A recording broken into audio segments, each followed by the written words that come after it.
Friday. Mooney does.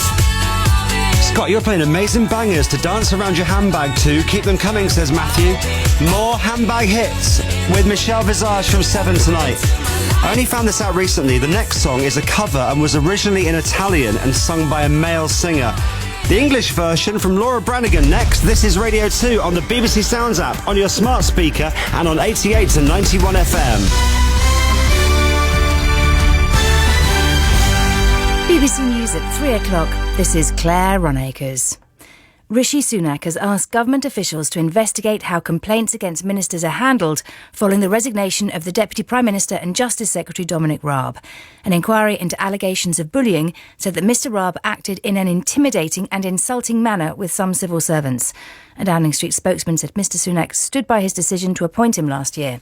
Anita Boateng was a special advisor in the Ministry of Justice when Dominic Raab was a junior minister there. She believes the saga could lead to better relations between politicians and civil servants.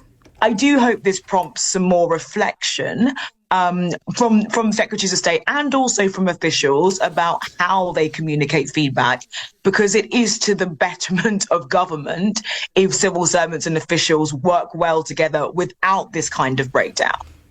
Mr Raab has been replaced as Justice Secretary by the former Defence Minister Alex Chalk. Mr Chalk, who's a KC, previously worked at the Justice Department. The new Deputy Prime Minister is Oliver Dowden. William Atkinson, who writes for the Conservative Home website, believes Mr Dowden is a good appointment for the Prime Minister. He is one of Rishi Sunak's closest political allies, indeed oldest political friends.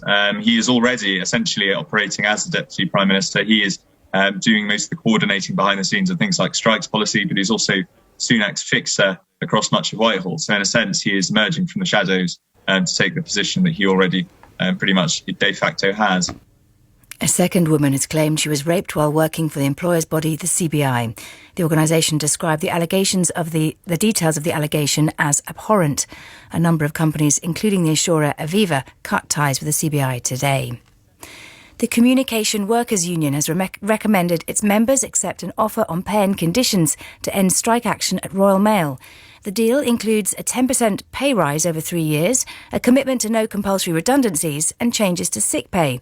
Our employment correspondent Zoe Conway says if the offer is accepted, it would bring to an end one of the most bad-tempered industrial disputes of recent times.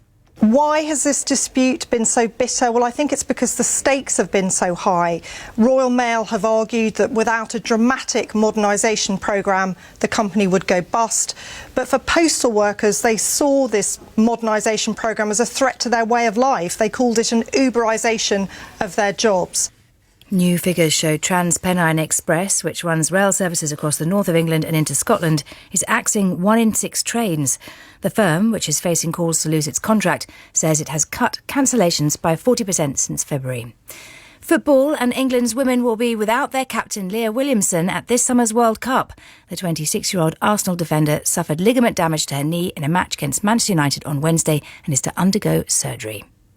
BBC News, it's 3 minutes past 3. This is Scott Mills.